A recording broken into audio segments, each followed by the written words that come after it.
지난 6일 안산의 상록수 역앞 광장. 자정 무렵 한 무리의 남자들이 소녀상 앞으로 다가옵니다. 그리고 차례로 침을 뱉는 네 남자. 그중 한 명은 소녀상을 향해 민망하게 엉덩이를 흔들기까지 합니다. 까만 옷을 입은 남자가 교생님 이렇게 욕을 하는 거예요. 일본말을 계속 말을 해요. 한국말 한마디도 안 했어요. 일본말을 계속했고. 소녀상을 조롱하기 위한 일본인들의 만행으로 여기고 사람들이 분노하던 그때 15시간 만에 경찰이 붙잡은 범인은 놀랍게도 4명 모두 20, 30대의 한국인이었습니다. 4분 중에서 한 분은 촬영을 하셨고 나머지 3명이서 돌아가면서 침을 뱉고 뭐 욕을 하고 뭐 그런 형태였어요. 처음부터 계획하고 한 건 아닌데 소녀상에다가 모욕감을 주려고 했다. 소녀상을 모욕하며 그 모습을 휴대폰으로 촬영까지 했다는 이들은 일본어로 일왕을 칭송하는 구호까지 외쳤다고 합니다. 어떻게 이럴 수가 있을까요? 그 동상이 우리란 말이에요. 우리 사람으로 말하면 우리인데 우리 얼굴에다가 침 받는 것과 한 가지 그게 기분이 안 좋지. 그게 누가 그러는 거야? 우리 한국 사람들이야? 한국 사람이야. 야, 그 일본 사람보다 더 나쁘다. 그래. 한국 사람들은 그 인정진 아래가 돼가지고 몰라가지고 나지. 아니면 그래 안 나지요. 우리 말이 이 양보 할라시지. 이 양반 할라시 고생을 얼마나 했는지 말도 못해요. 고생 많이 했어요. 그래도 잘못을 제대로 뉘우치고 사과만 한다면 손주 같은 청년들이 처벌받는 건 원치 않는다는 할머니들. 그런데 그 일이 있고 나흘째 되던 7월 9일 소녀상을 모욕한 넷 중 한 사람으로부터 이런 전화가 걸려왔습니다. 이게 또 모욕죄가 안 되면은 성계죄로 성립이 될 수가 있대요.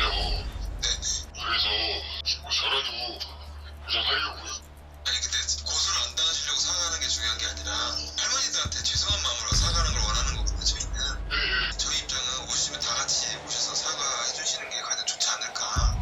한 사람 여럿이 돼서 네네네. 사과하자고 자기는 사과를 하지 않겠대요. 아니 검찰청까지 가면은 100% 벌금이 나올 텐데. 네. 아니 벌금을 내고 뭐 가는 게 중요한 게 아니라. 진짜 그래서 저라도 가서 해야 되나. 고소를 피하기 위해 벌금을 내는 게 두려워 사과를 하겠답니다. 그래서 이제 할머니들 6명 명의로 이제 10일 날 고소장을 접수했고 또 접수하면서 그 담당 그 형사들한테 그 얘기했어요. 그냥 언제라도 이거 뭐 청년들이 와서 사죄를 한다면은 고소장을 철회하겠다. 하지만 그들에게선 아무런 연락 없이 시간만 흘러가던 그때 소녀상에 칩을 뱉은 이들을 잘 알고 있다는 유튜버가 등장했습니다. 제가 그 소녀상 열사, 소녀상 열사들이라고 부를게요. 이제 제가 그랬으면 좋겠어요. 전 국민들이 그냥 아이스버킷 챌린지처럼 그 소녀상에 침 뱉고 다니는 그런 챌린지 하나 하고 싶어. 어떤 사람들은 또 그럴 거야. 아 그래도 소녀상 위안부 그거를 상징하는 건데 그렇게 하면 안 되지 않냐라고 얘기를 할 거야. 어떤 정말 X 같은 사람들. 집에 멀리 떨어지면 애들 청문회 팔았다고 20살이 하나 보냈다고. 근데 그 뭐 위안부 파기 뭐가 그렇게 대단한 거라고 그래. 제가 그 4명 중에 2명은 제가 알거든요. 그 둘은 되게 우파적인 사상을 되게 많이 가지고 있는 애들이에요. 아스팔트 활동도 많이 하고 그 자기 일도 열심히 하고 4명 중에 2명은 일배 많이 하던 애들. 소녀상에 침을 뱉은 이들은 소위 보수 우익 관련 집회에서 활발히 활동하는 젊은이들이라고 했습니다. 다문화 반대에 앞장서고 안산이 주 활동 무대인 것으로 보이는 A씨. 일베에서 열심히 활동하는 B씨. 광주 항쟁 북한 개입설을 지지한다는 C씨. A씨는 자신의 유튜브에서 한 우익단체 청년위원장을 지냈다고 밝혔습니다. 해당 단체의 대표는 그를 알고 있지 않을까. 하지만 거기다 우리 단체가 연결시키면 참 곤란합니다. 어떤 신념이라든지 그런 게 없고 단순히 누구를 싫어한다. 그런 혐오감이 많더라고요. 당시에도 제가 단체 입문을 시키지 않았어요. 저는 그 사람들이 뭐 굳이 보수 오파라든지 청년 오파라든지 그렇게 말할 자격이 없다고 봅니다. 잘못된 행동이었다고. 그렇죠, 네. 그건 분명히 잘못된 거죠. 또 다른 단체 대표 역시 그들의 행동이 보수 진영을 곤경에 빠뜨렸다고 분노합니다. 아니 왜 침을 뱉어요? 꽃들이 잡힐 일을 왜 해? 그걸 왜 하냐고. 하려면 좀 더 영악한 방법을 해야죠. 그거는 좀 영악하지 못한 의견 표출이었다. 뒷책임도 본인들이 져야 되겠죠. 넷 중 두 사람은 매주 안산에서 열리는 세월호 추모공원 건립 반대 집회에 꾸준히 참석해왔습니다. 하지만 집회 현장에서 만난 이 단체의 대표 역시 그들과 선을 긋습니다. 지금 뭐 소녀상에 침 뱉고 이렇게 했다는 것은 완전 우리는 반대. 우리는 그렇게 하면 안 되죠. 절대 하면 안 되죠. 아니, 창피할 일을 왜 해? 숨을 일을 왜 하냐고. 얘기를 해보고 내가 직접 전화를 하라고 할게 내가. 한번 해라. 그리고 얼마 뒤 그에게서 연락이 왔습니다. 전화를 받고 찾아간 그곳에서 우리는 4명 중 3사람을 만날 수 있었습니다. 그날 이후 자신들도 많이 힘들었다며 이들이 우리에게 보여준 건 자신들끼리 나눈 SNS 대화 내용. 할머니들이 처벌보다는 사과가 먼저라고 했다는 기사를 공유하며 함께 사과하러 가자고 얘기한 이 대화는 사건 발생 사흘 후인 7월 9일에 이루어졌습니다. 사건 벌어지고 10일이 지났잖아요, 거의. 예, 그렇죠. 근데 왜 그동안 사죄할 마음이 있었다면서 아무런 액션이 없었어요?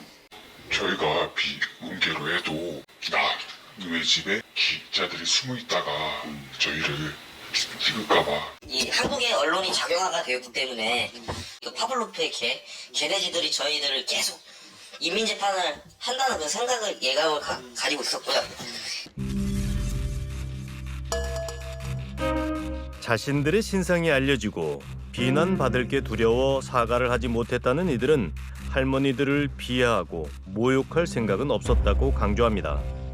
그렇다면 그날의 일은 어떻게 설명할 수 있을까? 1차로 이제 밥집에서 저는 소주 1병 반을 마셨고 저희 집에서 또 이제 술 한잔을 먹으려고 상록수역 쪽으로 가고 있었어요.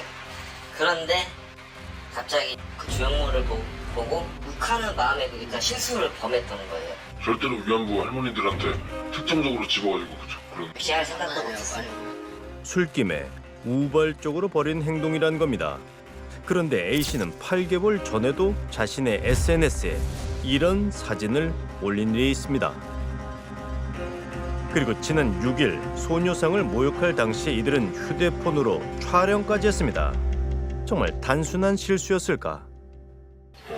그 영상에는 그 일본어로 천황폐하 만세라고 누가 엉덩이를 이렇게 흔들면서 그런 좀 있었습니다.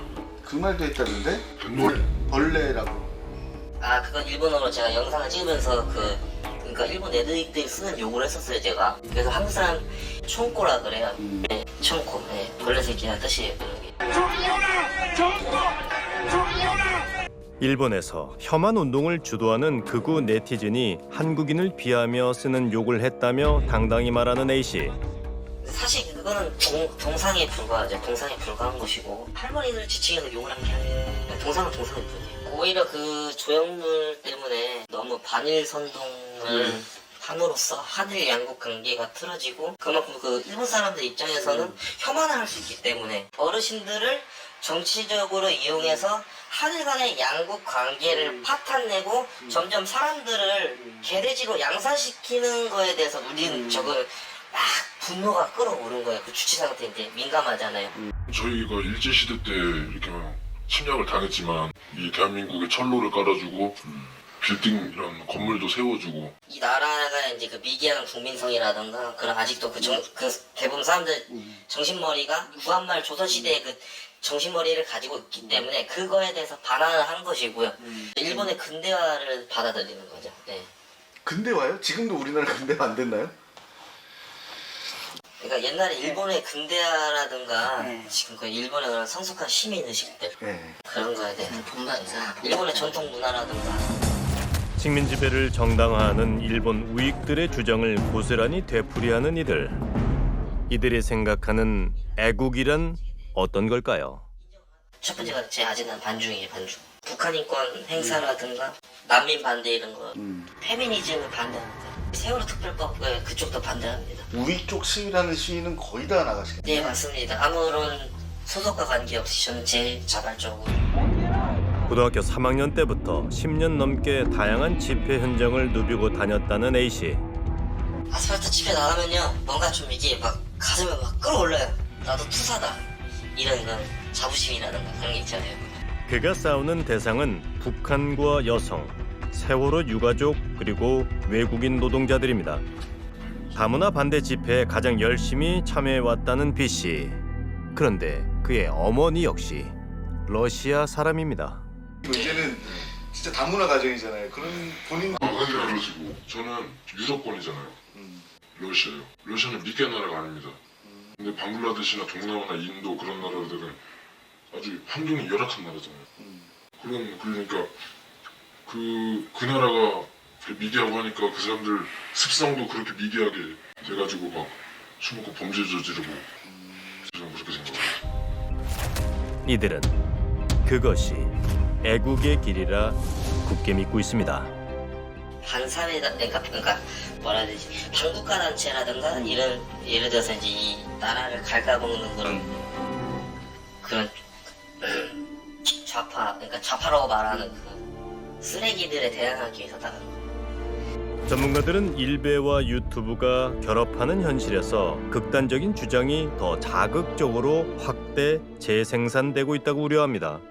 극단적인 행동이 이제는 세상 밖으로 나오기 시작을 하고 근데 점점 이제 이런 것들이 마치 스펀지에 물이 스며들듯이 삐죽삐죽 나오면은 사람들도 또 거기에 뭐라 그럴까 좀 이렇게 면역이 되는 것 같아요. 처음에 그런 행동을 하면 어떻게 인간의 탈을 쓰고 이라고 격분했던 사람들도 격분하던 것이 그냥 혀를 끌끌 차는 정도로 그치고 그 다음에는 고개를 갸우뚱하는 정도로 그치고 처음에는 자기의 어떤 그런 관종의 욕망 때문에 했지만 그걸 통해 박수를 받게 되면 뭔가 대의를 내세워야 되잖아요. 그럴 때 애국을 내세우게 되는 것이고 그러면서 애국을 자기 하고 있다는 사실을 진실로 믿게 되는 거죠. 이게 사이비 종교에 빠지는 심리하고 되게 비슷해요. 그래서 이 4명의 사건이 단순하게 4명의 그런 치기라든가 장난기로 끝나는 게 아니라 이런 여러 가지 극우적 성향들이 점점 더 이제 구체화될 가능성이 이제 크다. 이들은 우리와의 인터뷰에서 자신들에게 쏟아진 비난이 너무도 두렵고 고통스러웠다고 여러 차례 호소하기도 했습니다. 제 신상 막 어떻게 나름해가지고 집에 와서 막 테러하고 막 그럴까 봐 그 겁이 나가지고 집에 또 잘 안 내려갔어요. 편의점에서 술을 사가지고 밥 위에 앉았는데 막 여러 가지 생각을 했어요. 물에 들어갔었다가 나 물속에 쑥 들어갔는데 이 자꾸 몸이 뜨는 거예요. 죽을라 해도 안 돼요 이게. 자신들이 받을 상처는 두려워도 할머니들이 얼마나 큰 상처를 받았는지 자신들이 반성하고 사과해야 하는 게 무엇인지 이들은 여전히 알지 못합니다. 삭잡합니다. 솔직히 이제 그 길로 가지 말았어야 됐어요. 그 길로 가지 말고 딴 길로 가서 우리 집으로 갔어야 됐다. 그 생각도 들고 후회감도 들고.